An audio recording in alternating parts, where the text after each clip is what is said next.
man akalain na di ko rin inaasahan pa. Narito tayo ngayon upang matunghayan ang napakainit, nagbabaga at talaga namang pinaka-inaabangan na latest issue ni Ate Erica.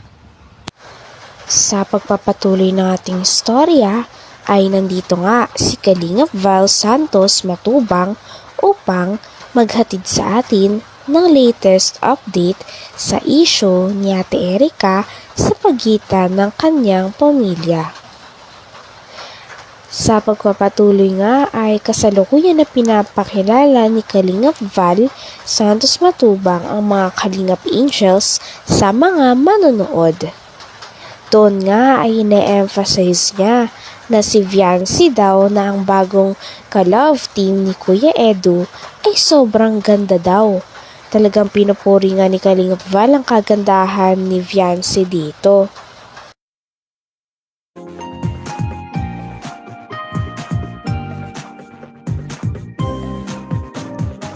Sumayaw-sayaw, tayo'y sumayaw-sayaw. Limutin na ang mga problema. Indak-indak ating mga paa.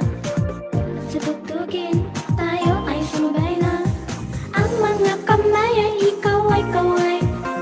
Ang iyong katawan ay ikalaw-kalaw.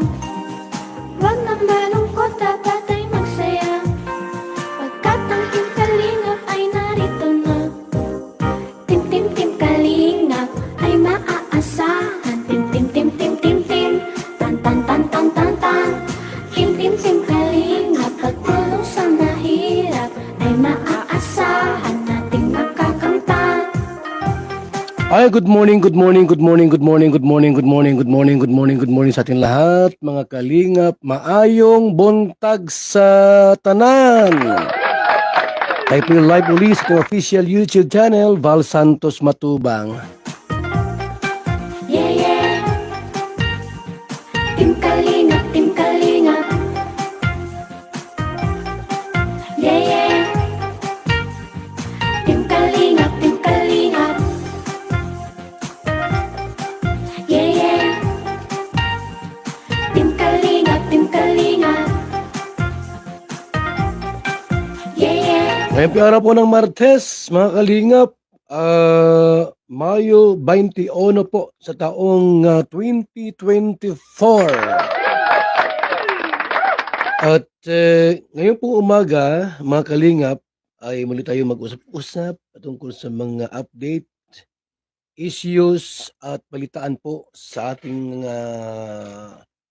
pagtulong at paglingap sa ating mga kababayan. And mamayang gabi po mga kalingap ha, huwag niyo kalimutang panoodin nating live premiere.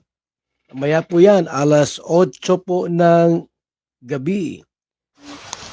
Dito nga sa episode na to ay binibigyang pansin talaga ni Kalingap Val si Ate Viancy. Si Ate Viancy kasi ang bagong love team ni Kuya Edu. Dati, ang love team ni Kuya Edo ay si Ate Erica.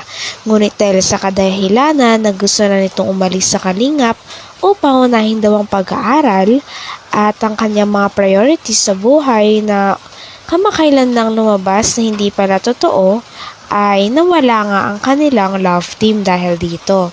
Kaya naman pumalit si Ate Viancy at ang tambalan nila ni Kuya Edo ay tinatawag na ngayon na EDSI.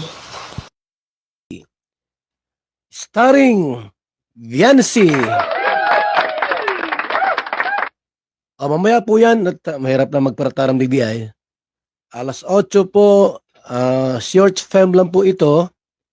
At para unti-unti po mga kalingap, ay atin pong makilala kung sino po itong si Viancy. Ha? After ni Viancy, sino ang next nating i-content sa mga Kalingap Angels, mga kaibigan? Pwedeng si Dara, pwedeng si Carla, pwedeng si Joy, si Eden, Julian, Daming pwedeng i-content, di ba? Para po lalong makilala natin ang mga Kalingap Angels ni Kalingap Rab. So, mamaya pong gabi po mga Kalingap, huwag niyong kalimutang panoodin ang ating live premiere. At yun po yung short film natin kay Viancy. Maganda si Viancy. Si Viancy po ay maganda.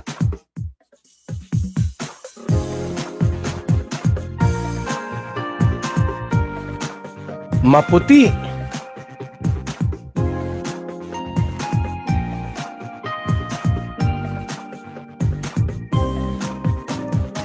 Sumayaw-sayaw, tayo'y sumayaw-sayaw. Limutin na ang mga problema. Indak-indak ating mga paa. Bata pa si Viancy mga Kalingap. Tayo ay sumabay na.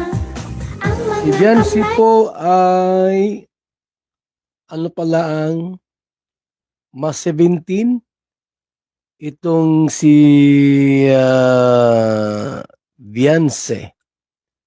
Pero malaking ano po, malaking bulas, malaking tao po si Viancy. Sa vlog nga na ito ay nakikinig si Kalingap Val Santos Matubang ng video patungkol kay Ate Viancy. Dito nga ay sinasabi sa vlog o sa pinapakinggan ni Kalingap Val na si Viancy ay isang napakagandang batang babae. Siya nga daw ay ang panganay sa 6 na magkakapatid. Kahit mahirap ang buhay nila Ate Viancy, ay hindi nawawala ang kanyang pangarap na makapagtapos ng pag-aaral. At nais nga nitong maging flight attendant someday kapag natupad niya na rin ang pag-aaral o edukasyon hanggang kolehiyo na talagang pinapangarap niya. Kalingap mga kaibigan. At saka matangkad si Viancy ha. Si Viancy po ay matangkad. Aha, walang biro, walang biro. Siya si Viancy, Yan o. panganay sa 6 na magkakapatid. Yun o. Sa kabila ng kanilang kahirapan, pangarap niya pa ding makapagtapos ng Oo pag-aaral naman. sa kursong Bachelor of Science in Tourism Management Wow, congrats. or pagiging flight attendant. Wow, the best. Kaya naman, sobra ang kanyang pagsusumikap para sa kanyang sarili at sa mga minamahal na kapamilya. Yan. Maganda, matangkad, Matangkad. at maputing dilag si Maputi. Viancy. Talagang maputi. Maganda. Maganda. Hindi lang ang panlabas na anyo, Hindi lang. kundi pati na rin ang pagkakaroon Nang? ng busilak na Wow, kalooban. grabe ha. Sa lahat ng mga Kalingap Angels, isa si Viancy Sa mga- sa may natatanging ganda. Oo, totoo yan. Gayunpaman, Okay. alam naman natin sa paglipas ng panahon, ang anyong panlabas ay kumukupas. Oh. Kaya palaging tandaan na dapat Oo. di lang tayo maganda sa panlabas, Pati sa isaalang-alang din natin ang pagkakaroon nang ng mabuting asal at Oh. busilak na kalooban very good, sa very good. kapwa. Totoo po yan. Sa ganitong paraan, Aha. kumupas man ang ganda, ngunit hindi ang kabutihan at kabusilakan ng pusong puso. ipinamalas mo sa iba. Opo, opo, opo. So mamaya pong gabi, wag niyong kaligtaan, ining Viancy. VSM. Kalingap Promotion. Starring Viancy. Yan. Ngayon, mga Kalingap, duman sa film na iyon na ginawa natin, ako ang director dito, walang iba. Ako ang cameraman, lahat. Ako ang runner, water boy,